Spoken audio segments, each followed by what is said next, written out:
नमस्कार विद्यार्थियों, वंदे वाणी हिंदी साहित्य चैनल में आप सभी का स्वागत है। हम आज कक्षा 8 की हमारी हिंदी की पाठ्य पुस्तक है बसंत, उसका तीसरा पाठ जो एक कविता है दीवानों की हस्ती, जो भगवती चरण वर्मा द्वारा रचित है, उसको हम पढ़ेंगे। तो विद्यार्थियों, हम शुरू करते हैं आज हमारी कविता दीवानों की हस्ती।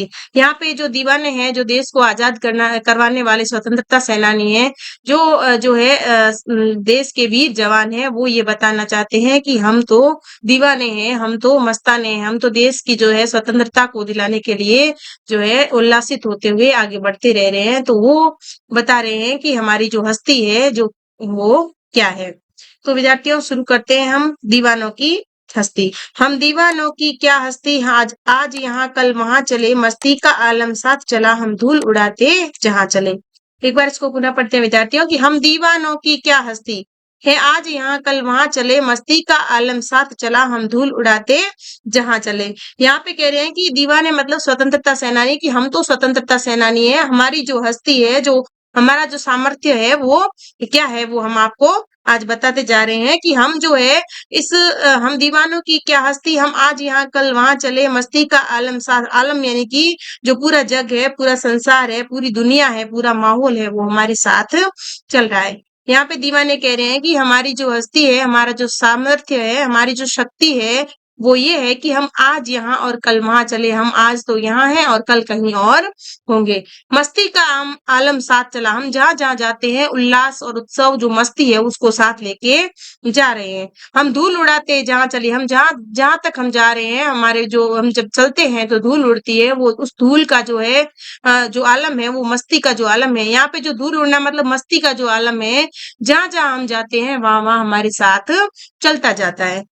आगे कह रहे हैं दीवाने की आए बनकर उल्लास, अभी आंसू बनकर बह चले, अभी सब कहते ही रह गए, अरे तुम कैसे आए कहाँ चले। यहाँ पे क्या कह रहे हैं कि आए बनकर उल्लास, अभी हम जहां भी जाते हैं वहां वहां का जो माहौल है, वहां की जो दुनिया है, उसको उल्लासित कर देते हैं। और जब हम जाने वाले होते हैं, जब हम एक जगह से दूसरी जगह जाते हैं, तो वहां के लोगों की आंखों में आंसू आ जाते हैं। वो कहते हैं कि सब कहते ही रह गए, अरे तुम कैसे आए कहाँ चले, कि अब तुम कहाँ से आए हो और कहाँ जा रहे हो, अब रुक जाओ, आप जाओ मत। ऐसा वहां की जो है, वहां का जो माहौल है, वहां की जो दुनिया है, वहां के जो लोग है, वो ये कहते हैं कि तुम उल्लास बन के आए थे और अब आंसू बन के जा रहे हो। हमें जो है तुम्हारे जाने से जो बहुत दुख हो रहा है, हमारी आंखों में आंसू आ रहे हैं। और दीवाने कह रहे हैं कि हमें तो जहाँ जाएंगे वहां अन्यत्र स्थान पर भी हम क्या है उल्लास और उत्सव पैदा करना चाहते हैं, वहां के लोगों को भी उल्लासित करना चाहते हैं।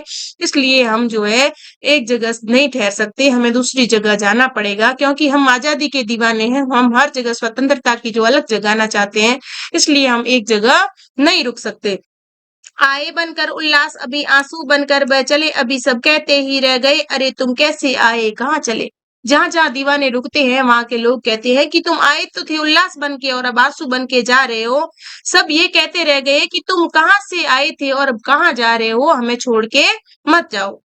फिर कह रहे हैं किस और चले ये मत पूछो, चलना है बस इसलिए चले, जग से उसका कुछ लिए चले, जग को अपना कुछ दिए चले। अब दीवाने कह रहे हैं कि आप हमें ये मत पूछो कि हम किस लिए जा रहे हैं, हमें ये भी मत पूछो कि हम कहाँ जा रहे हैं, हमें तो बस चलना है, बस इसलिए चले जा रहे हैं।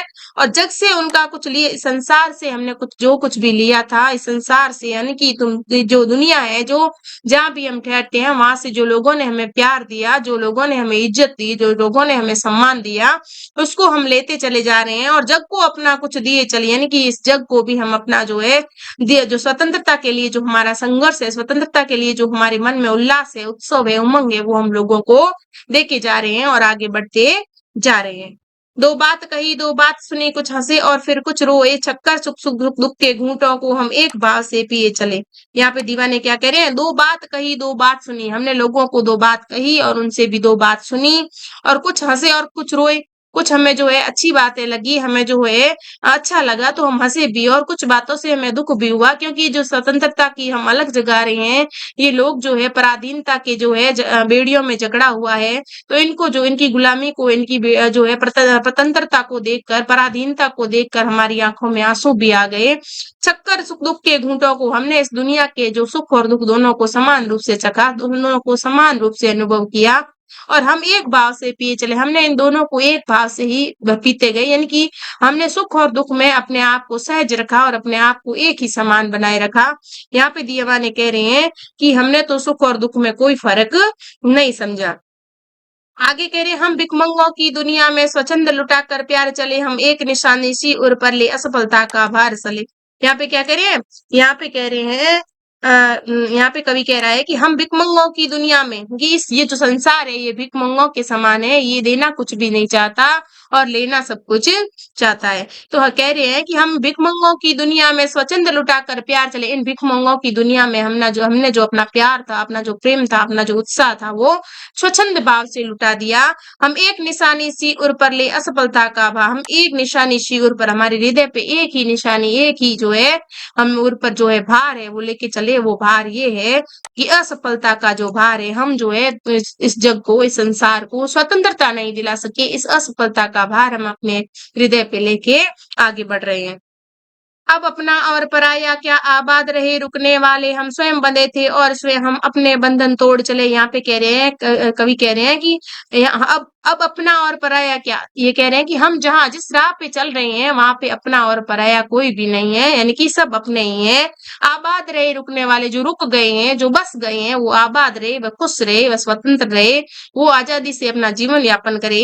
हम स्वयं बंधे थे और स्वयं से, हम तो अपने आप से ही बंधे हुए हैं, क्योंकि हम इस देश को स्वतंत्र कराना चाहते हैं, इस देश को आजाद कराना चाहते हैं, इस देश की जो है आजादी हमें प्रिय है। इसलिए हमारे लिए तो अपना और पराया कोई मायने नहीं रखता, हमारे लिए तो सब समान है। और जो यहाँ रुक गए हैं, जो इस लड़ाई में शामिल नहीं है, जो स्वतंत्रता की हमारी जो ये जंग है उसमें जो शामिल नहीं है, जो आजादी से रह रहे हैं, जो आबाद है, यानी कि जो रुक गए हैं, बस गए हैं, वो आराम से जिए और सुख सुविधा पूर्ण हो जिए, उनके लिए हम जो है स्वतंत्रता की खोज में चल पड़े।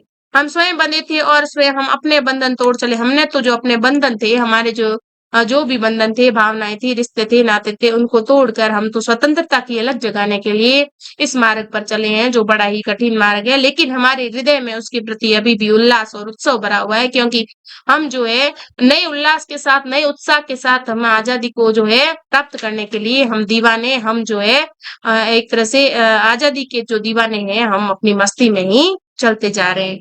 तो विद्यार्थियों, ये भगवती चरण वर्मा की जो कविता है, इसमें कवि क्या कह रहा है यहाँ पे थोड़ा देख लेते हैं कि कवि कहता है कि बलिदान वीर किसी के साथ भी कभी भेदभाव नहीं करता, अर्थात जाति, वर्ग, संप्रदाय व धर्म के नाम पर उनके मन में किसी के लिए कोई भी भेदभाव नहीं रहता।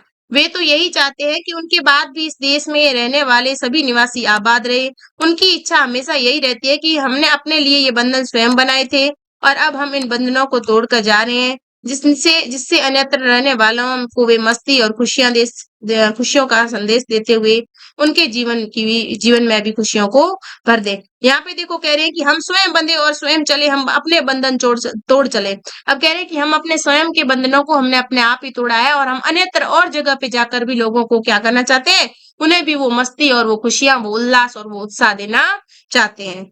अब इसके कठिन शब्दार्थ देख लेते हैं विद्यार्थियों। दीवाने यानी कि स्वतंत्रता सेनानी, हस्ती यानी सामर्थ्य, आलम यानी दुनिया या माहौल, उल्लास यानी प्रसन्नता, जग यानी संसार, छक्कर यानी जी भरकर, सुख दुख के घूंट यानी कि जीवन के सुख दुख के अनुभव, भाव यानी एक रस या रूप, भीख यानी भीख मांगने वाले, स्वच्छंद यानी बंधन रहित, निशानी यानी चिन्ह या पहचान, और यानी हृदय, परा यानी दूसरों का, आबाद रहना यानी कि हंसी खुशी से जीवन बिताना, बंधन यानी कि बेड़ियां। तो ये थी हमारी कविता दीवानों की हस्ती। अब हम आगे इसके प्रश्नोत्तर कर लेते हैं विद्यार्थियों। अभ्यास प्रश्न देख लेते हैं कविता से। इसमें प्रश्न नंबर 1 है, कवि ने अपने आने को उल्लास और जाने को आंसू बनकर बह जाना क्यों कहा है? तो इसका उत्तर है कि कवि जहां भी पहुंचता है प्रसन्नता बिखेर देता है, इसलिए उसने अपने आने को उल्लास और चलते समय यह सोचता है कि वह लोगों को प्रसन्नता नहीं दे पाया, इसलिए वह जाते समय दुखी हो जाता है। इसी कारण कवि ने अपने जाने को आंसू बनकर बह जाना कहा है। दूसरा प्रश्न है, भिखमंगों की दुनिया में बेरोग प्यार लुटाने वाला कवि ऐसा क्यों कहता है कि वह अपने हृदय पर असफलता का एक निशान भार की तरह लेकर जा रहा है? क्या वह निशान है या प्रश्न है? अब देखो, इसमें उत्तर यह है कि कवि चाहता है कि वह लोगों को सच्ची खुशी दे। इसके लिए वह लोगों के बीच जाकर प्यार लुटाता है, लेकिन भिखमंगों जैसे स्वभाव वाले लोग उसकी बात को महत्व नहीं देते, वे भिखमंगे ही बने रहते हैं। यहाँ पे कवि अपनी इस असफलता को हृदय पर भार की तरह लेकर जा रहा है कि यहाँ के लोगों में जो है, जो कवि उत्साह भरना चाहता है, वो उत्साह उनके अंदर नहीं है। तीसरा प्रश्न है, कविता में ऐसी कौन सी बात है जो आपको सबसे अच्छी लगी? तो इसका उत्तर है, कविता में मुझे सबसे अच्छी बात यह लगी कि देश प्रेम के दीवाने हर हाल में मस्त है। अब है कविता से आगे, इसमें प्रश्न है, जीवन में मस्ती होनी चाहिए, लेकिन कब मस्ती हानिकारक हो सकती है? सहपाठियों की भी चर्चा कीजिए। इसका उत्तर है, मस्ती के साथ जीना एक अच्छी बात है, लेकिन वह उचित समय पर शोभा देती है। हमारी मस्ती से अगर किसी को परेशानी होती है, तो उनके मन को ठेस पहुंचती है, तो ऐसी मस्ती हानिकारक ही कही जाएगी। तो विद्यार्थियों, ये थे अपने प्रश्नोत्तर दीवानों की हस्ती पाठ के, और इससे आगे जो पाठ है उसको हम अगली क्लास में पढ़ेंगे। तब तक के लिए धन्यवाद।